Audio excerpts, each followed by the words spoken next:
Thank you so very much to the AAPF team for that incredible presentation. In addition to book bans, our attacks on our schools and our children have included harmful attacks on our LGBTQIA students, as well as attacks on comprehensive sex education. Next, we'll hear from a parent, Lizette Trujillo, and as well as representatives from CICAS and Campaign from Our Shared Future, who'll help us understand how we can push back.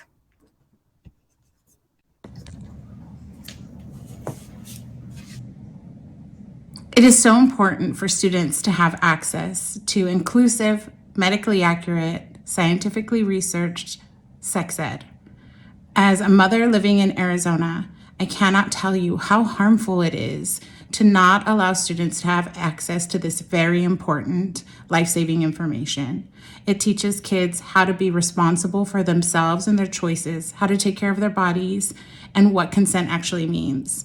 The more tools we give our children and our students, the better off they are and the better our communities are. So please join CICAS and this incredible partnership in helping champion inclusive sex ed in schools across the country.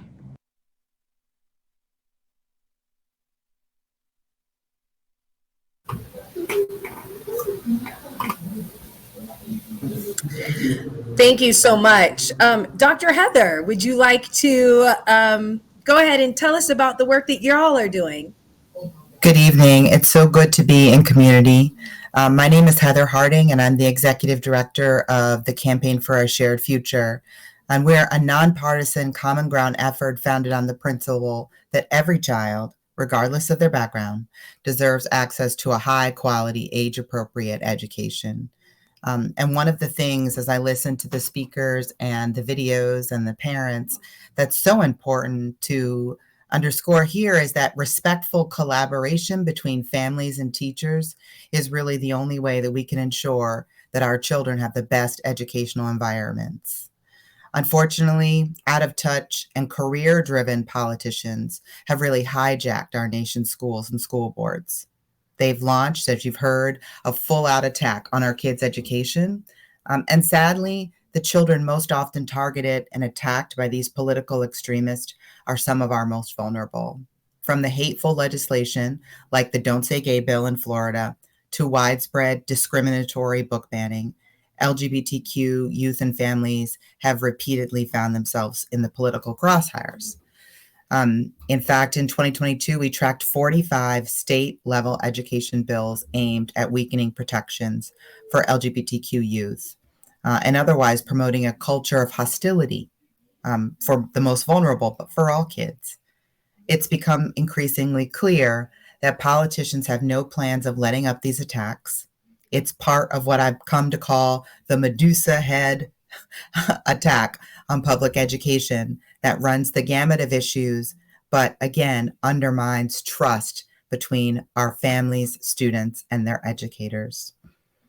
All parents, no matter where we come from, we want our kids to be welcomed into the school environment so they can learn and grow.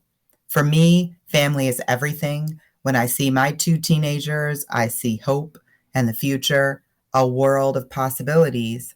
But obviously, our politicians don't see any of that. They are using them as pawns in a political game.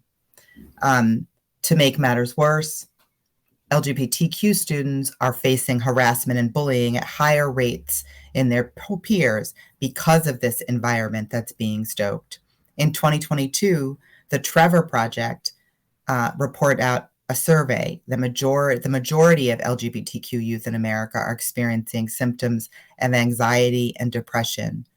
And in this moment where we're just coming out of a pandemic, the last thing that we need is for adults to look the other way, or worse, play an active role in creating a toxic school environment. Just earlier today, I read a story about a young man in Florida, Xander Morris, who was selected to speak as his high school graduation as class president, but was preemptively silenced due to the opposition to Ron DeSantis's Don't Say Gay bill. As an out gay student, Xander felt it was his responsibility to stand up to the governor's efforts to disenfranchise and erase LGBTQ students and families from Florida schools. Sadly, but unsurprisingly, The politicians in his school district caught wind of his activism and stepped in to prevent him from speaking his mind. They threatened to stop the entire graduation ceremony, which impinges on his rights as a citizen. But students like Xander have a strong resolve in the face of adversity. He, along with some of his peers, became plaintiffs in the lawsuit against the state of Florida. And I'm quoting him. He says, "I am the first openly gay class president in my school's history. This censorship seems to show that they want me to be the last." We cannot stand down, especially as parents.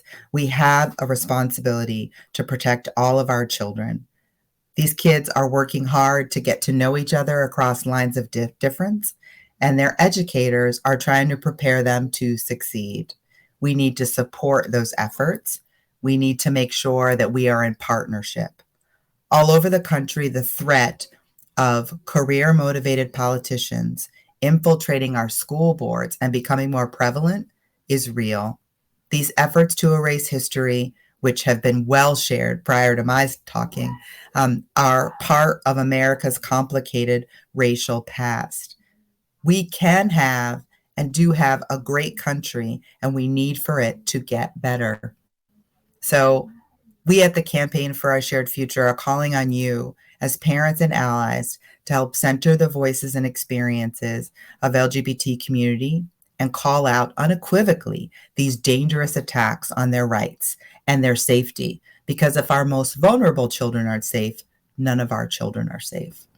By speaking out at school board meetings, voting in your school board elections, and running for office when you get the call to service, together we can ensure that our public schools remain places where every child can thrive. To learn more about the challenges that children and families are currently facing, please visit campaignforoursharedfuture.org for resources and support.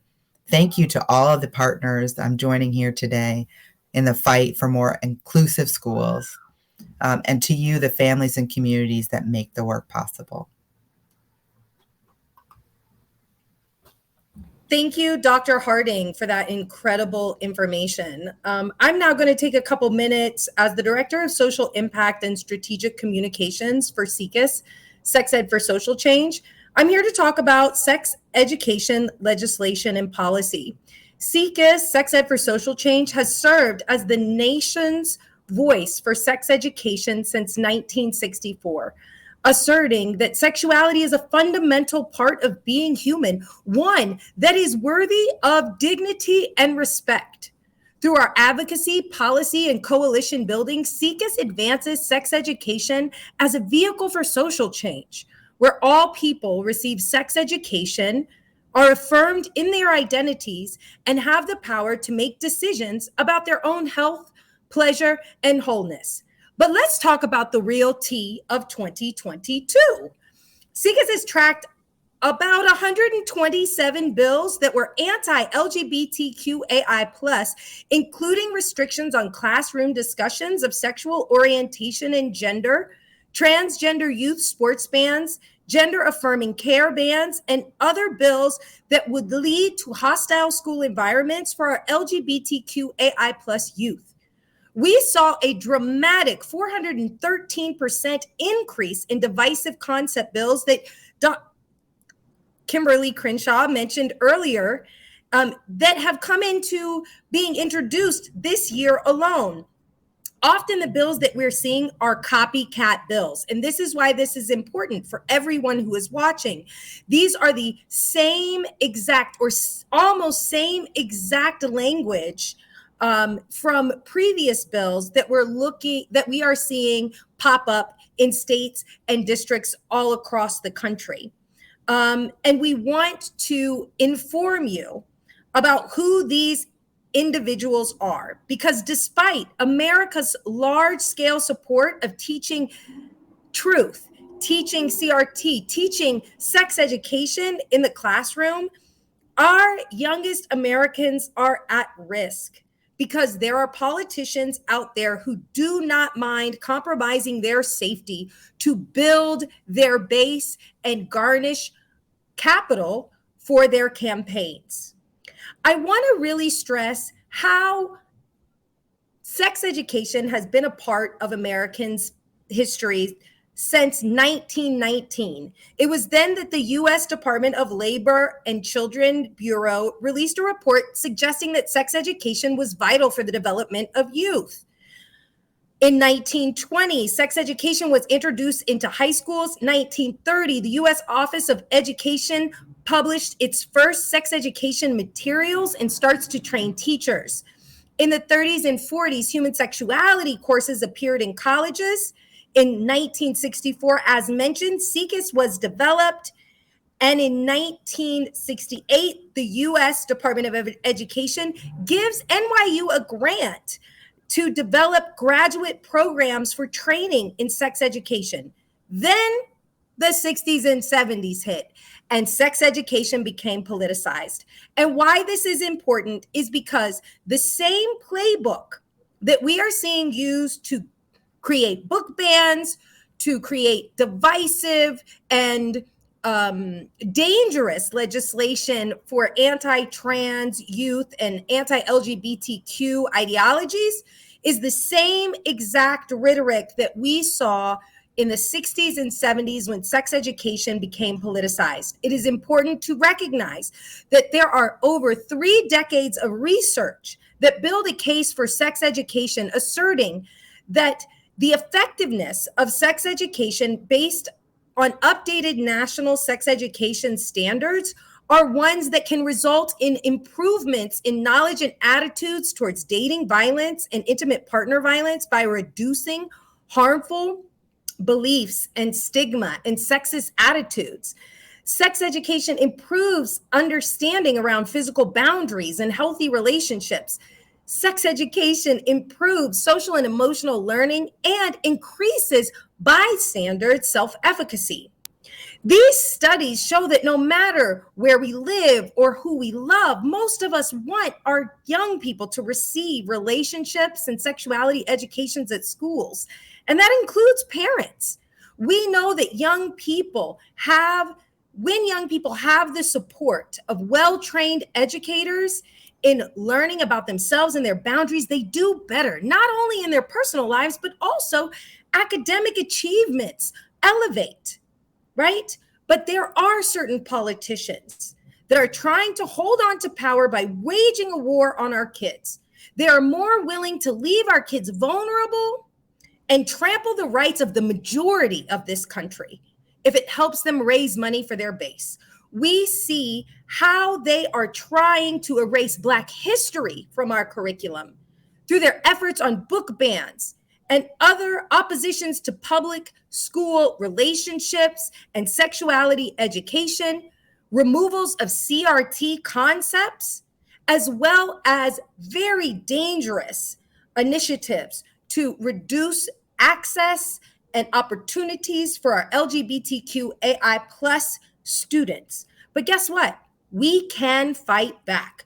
These far-right extremists have continued to benefit from the investment in not protecting our young people, but by protecting a privileged social system that will continue to push forth white supremacist ideas and far-right ideologies that are not in alignment with what makes this country great, which is diversity. But we must recognize who these individuals are by naming them. The most well-known big 3 are the Family Policy Alliance, the Heritage Foundation, and the Alliance Defending Freedom. The extremist movement behind these attacks on diversities of our public school systems is backed by major donors. These are not grassroots efforts. We really want to continue to ask for your support in identifying ways you can get involved. You can do that by going to SECUS.org and signing up to be a part of our newsletters so you can get real-time action alerts in your area to be able to Take action, write your local congressperson and let them know. I also invite you to check out SECUS's state legislative policy reports that allow you to understand where your state legislation sits around sex education. And finally, I want to invite you to check out educateus.org. That is SECUS's C4 sister organization that can give you a full download of candidates that are supporting sex education and reproductive rights on the ballots this year. I want to remind you that while this is always and often tiring and overwhelming, there are organizations that are here to help. Get involved in whatever level you can and know that we are here fighting for you. And at this time, I am going to go ahead and introduce our next conversation, which is about how do we create safe environments in our schools and the level of policing that is currently happening. So I'd like to introduce a parent story from Moms Rising.